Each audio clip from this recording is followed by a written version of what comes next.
Hi, I'm Colin, And I'm Bert. and you're watching Dabbing with Washington Artists. The idea is simple 6 questions And 6 dabs. as we interview artists that make Washington, Washington. So sit back, Light those torches. because this is Dabbing with Washington Artists. Hey, I'm Chaz Got the Spins, and I put out 2 records this year. You can find those on Bandcamp. The best way to find all of my stuff is to go to my website, chazgotthespins.com. Got albums released this year and a bunch of covers floating around Facebook and YouTube, my Instagram. So please check those things out, and thank you for watching.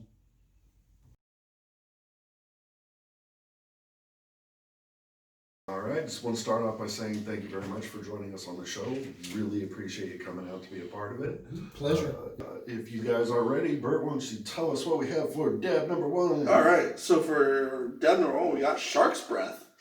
With a hard-hitting indica from the sea. From the sea.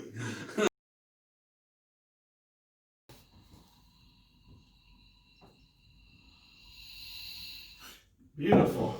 Excellent. Beautiful. So the first 2 questions that we have are questions that we like to ask everybody. So the first one we got for you is, what role does cannabis play in your creative process? It is the first ingredient of my creative process.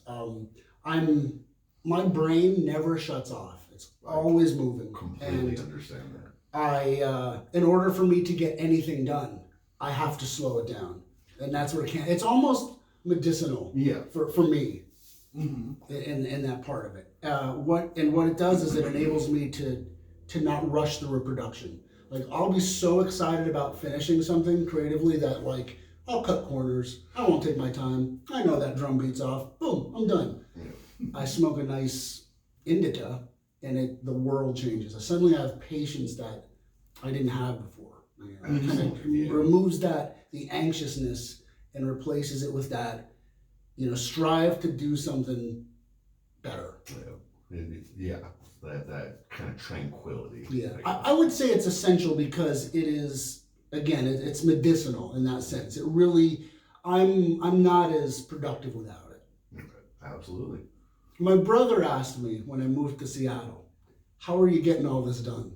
How are you getting all this done? Access to the right drugs. Absolutely. Washington's got what you need. Absolutely, yeah. All right, so what do we have for dab number 2? Dab number 2 is GMO. It's a nice indica. Tastes like science.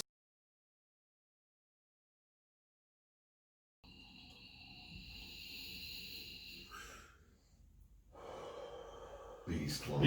Beautiful. Beast Beautiful. ones. Well,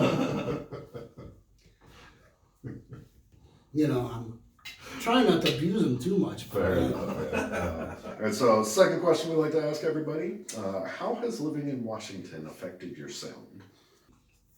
That's a great question. I went from having a big space, a house in Pennsylvania, to this situation in Washington where I'm in an apartment. What do I do? I can't afford to rent a studio every time I work or practice, so I had to come up with a way to do this silently. And I was like, well, I am a synth guy, and I can probably do that. Basically, what it forced me to do essentially is become noiseless in my production. So that's really why I lean so hard on synth music now. I mean, eventually I'd like to expand and add some other stuff, but like, for me to like make the best use of my space in Washington, this is the way to do it. And I mean, I can pump out production after production, pretty high quality, without,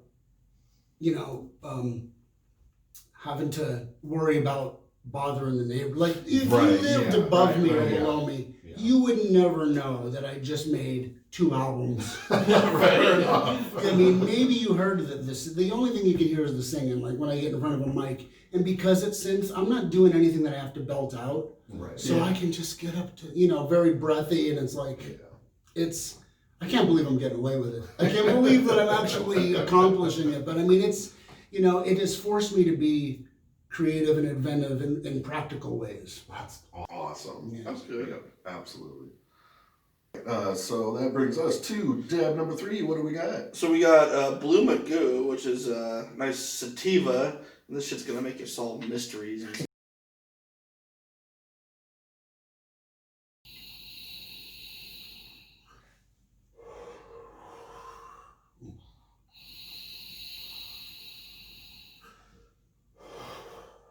Very nice. That's perfect.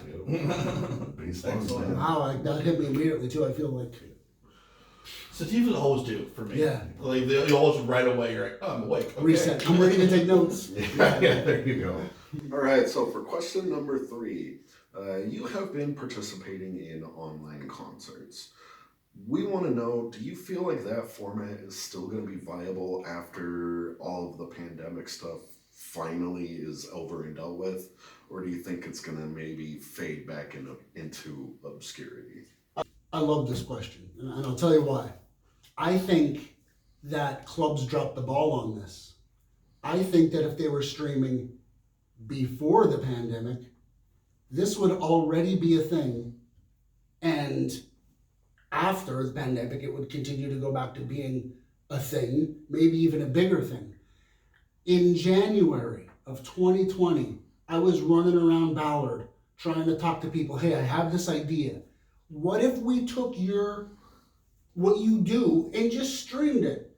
And I wasn't even like, let's not charge people. Let's just show, because people don't know what's going on in their neighborhoods as far as the music scene goes. Yeah. For sure. I live in a neighborhood full of techies who are not in touch with what's going on, so let's meet them where they live. Absolutely. Let's give them the show and show them what they're Absolutely. missing.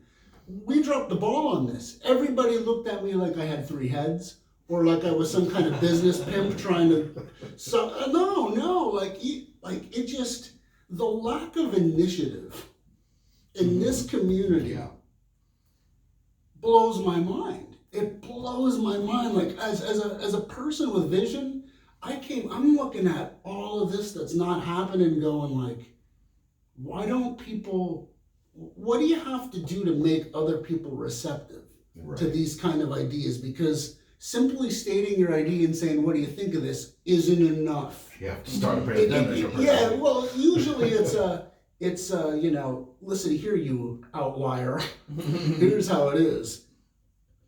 These 3 people that have the chokehold on what's going on don't want to do that, because right now things are smooth.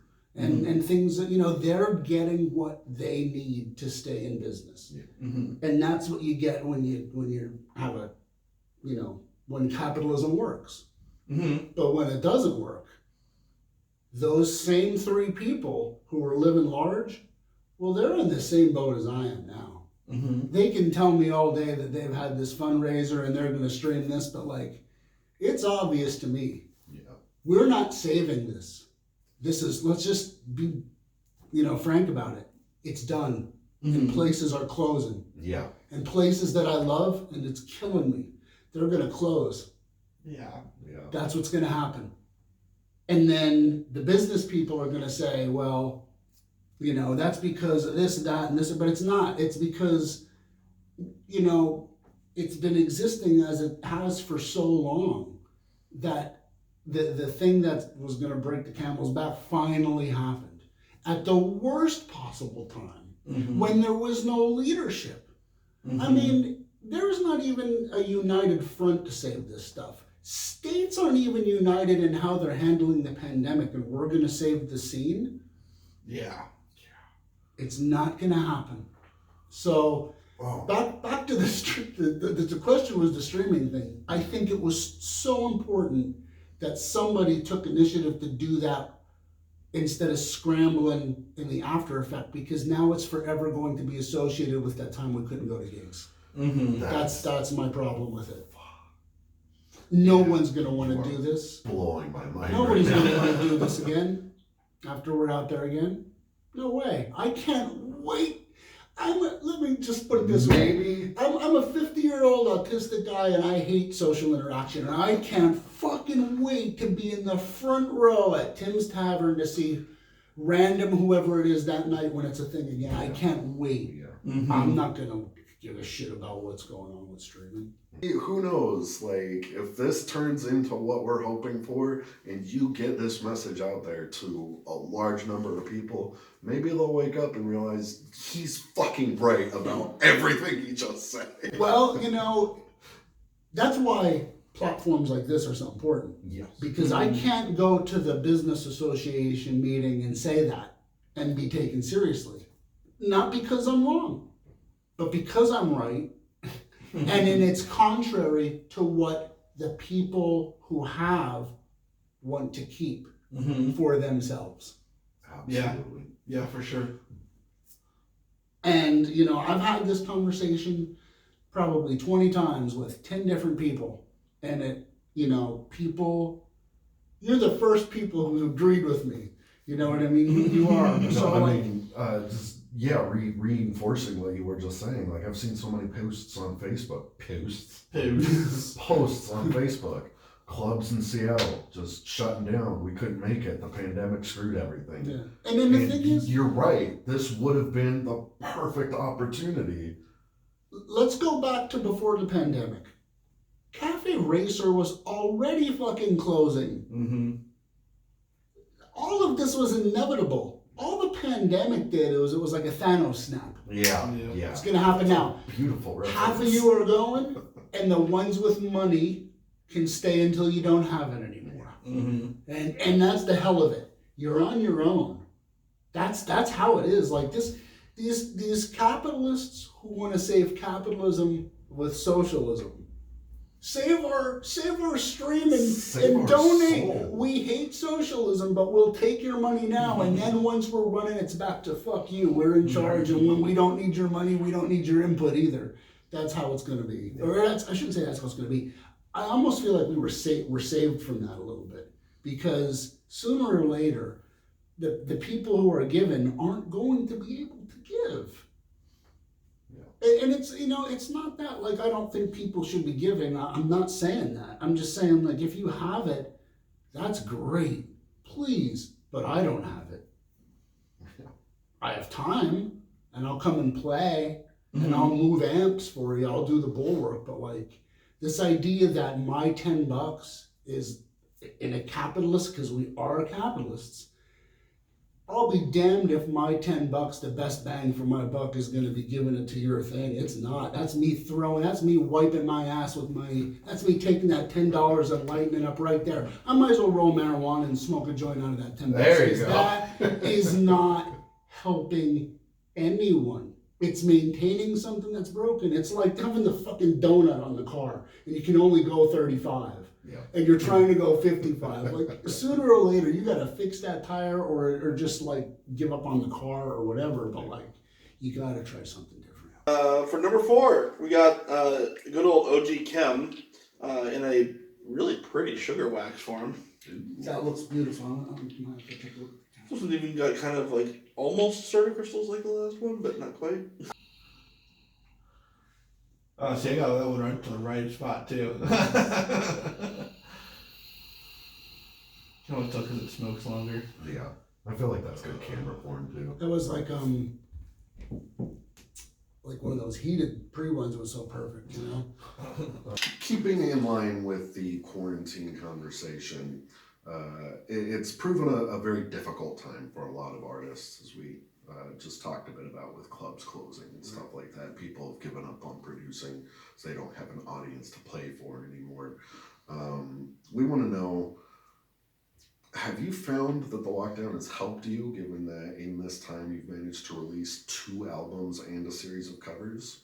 Or would you say that there's still some part of it that's held you back? I'm having the time of my life. I'm not gonna lie. And that's, again, like, that's not to, I understand that there's a struggle, but I'm just saying, like, let's be real about it. For me, I was struggling before COVID. I was a guy approaching 50, trying to make music that nobody really wanted to take seriously because, I mean, let's face it, I'm that old head in the neighborhood walking around my synth going, hey, pay attention to me, help me, let me play with your band, let me pay you to do, you know, and I get it, but, like, that world has changed. And I have every fucking thing I need to do any fucking thing I want. And that is exactly what I've done throughout 2020. And like I said, I have no love for capitalism, but since I'm being forced to live in it, God damn it if I'm not going to capitalize. Exactly. 20 fucking songs this year and 600 songs next year, and I don't care who thinks that, I should be taking more time to quantize this or that. Like, doesn't matter because I can do it, and I'm going to do it because that's what we should be doing. And the other thing is, like, it's in me anyway. Mm-hmm. Like, it's like the universe has given me this gift where it shut the whole world off and said, just take a year and do what you didn't get to do for the past 6 years. Just go and do it. And I did it. And again, like, it's not coming from a place where I want to brag. I understand it's very privileged. It is very privileged. I mean, we're talking about, I live in Ballard and there are homeless people are my neighbors, and that's the other thing through all this. Like, so like, I'm seeing a bigger picture. And the bigger picture I'm seeing is like, you have to do what you can do while you have what you need to do it with, because that can change overnight. We've seen it. Like, this isn't a fairy tale anymore. Mm-hmm. Like, this is a scenario that we are in. And you just have to, I mean, there's a little more than have to wanting to do it, because obviously you have to have the privilege to be in the position to want that more than wanting a house or food. Yeah. But, given that I can't change that scenario on my own, the best thing for me to do is make my art. Yeah. Because if it makes a difference, or it puts me in a position where suddenly something I say does matter and it does change other people's situations, or I do have money to contribute, well, then that's good for everybody. Mm-hmm. So, this has been a magical time for me. And then again, that is not to sound, No, my I heart is completely understand. like, I'm sorry to everyone that's been affected by this. Like, sincerely sorry. I'm sorry. It sucks. But like, we're here. You are making the best of a bad situation, and I'm not going to feel bad about that. yeah, don't I'm feel gonna bad feel about it. You're great about surviving, and you're Yeah, doing a yeah, good job at it. Yeah. I guess that's what I'm trying to say. I want to be clear about that. Yeah, no, absolutely. These are great questions, brother. Thank you. These are great answers. Thank you. All right, so for tab number 5, we have. So 5, we have Blackberry Trainwreck. Oh It's yes, the sound nice of Blackberry hybrid. train wreck. 2 OGs with a tasty caboose.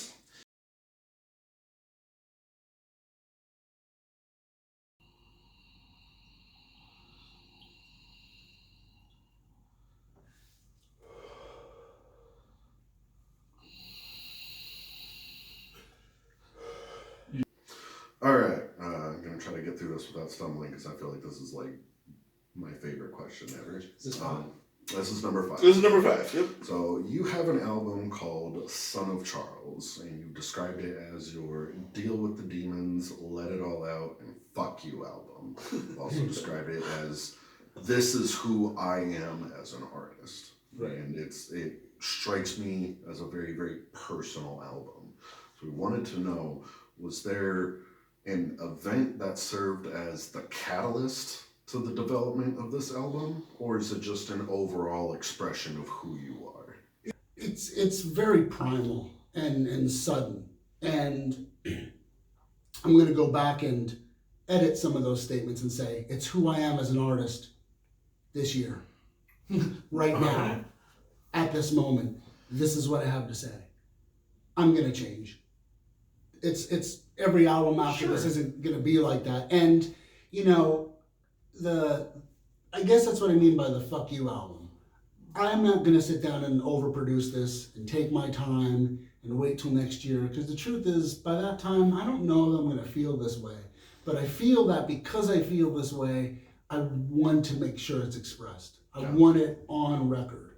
It's important to me that it goes out into the world now, even if it's not as polished as it could be, or even if it's not, I'm not expecting these records to break or sell a gazillion copies or be the reason that people know who Chaz Got the Spins is.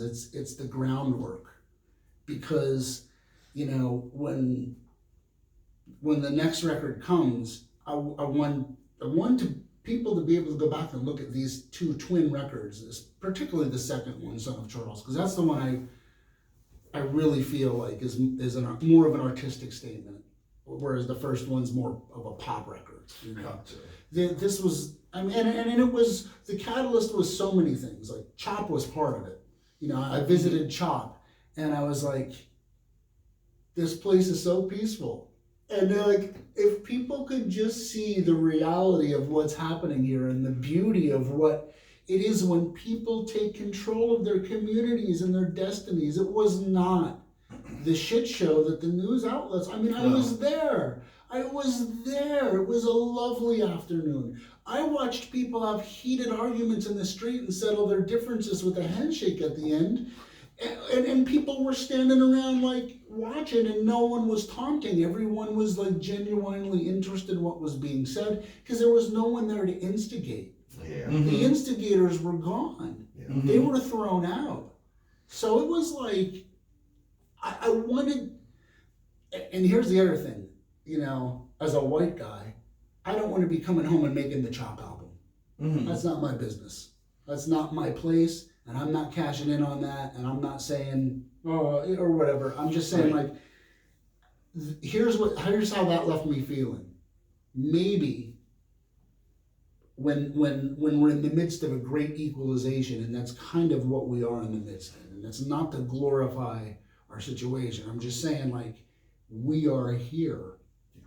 Now is the time to examine what we've done wrong before this and fix it. Because this idea of going back to old normal, I can't remember who said, it might have been Dave Chappelle, I can't remember, but somebody was like, the old normal is mass shootings. Who wants to go back to that? Yeah. I don't want to go back to that. No. So this is, that Son of Charles is my statement on all of that indirectly this year. It's who I am today. I'm still carrying that as a badge of pride right now. It's my fuck you. Like, I did it. You said I wouldn't, and I did it. I did it twice. I made 2 records. The Son of Charles is number 2, and it's better than the first. Fuck you. Some of that East Coast swagger. There we go. Exactly what it is. That's what it is. I fucking love it. That's great. But the rest of it is just, you know, I mean, it's not. I'm not kidding myself that I've done something that everybody should be like, oh, this guy, you know. For sure. No, but like what I'm saying is, you know, take a look at my 8-track and my Casio thing that I did the drums with and my microKORG and the little cheap mic that I bought to do the vocals, and like, you know, if it's so easy, well then come on, up your game. I want to see I want to hear your Son of Charles. I want to hear your album, you know. All right, so we are moving on to dab number 6. Number 6 we have is a good old classic, Lemon OG.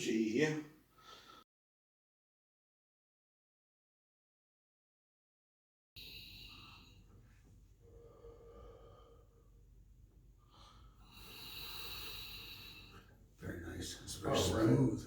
Question number 6. We've got a meaty question. Got it. Synth punk is a difficult genre to define, in large part because of the synth sound has developed and changed so rapidly over the years. From the more aggressive punk sound of bands like Nervous Gender in the mid-70s to the much softer sound of Postal Service in 2000s. How do you see the contrast of the digital and polished sound of synth and the raw guttural sounds of punk integrating with the lyrical message of your albums or songs? Well,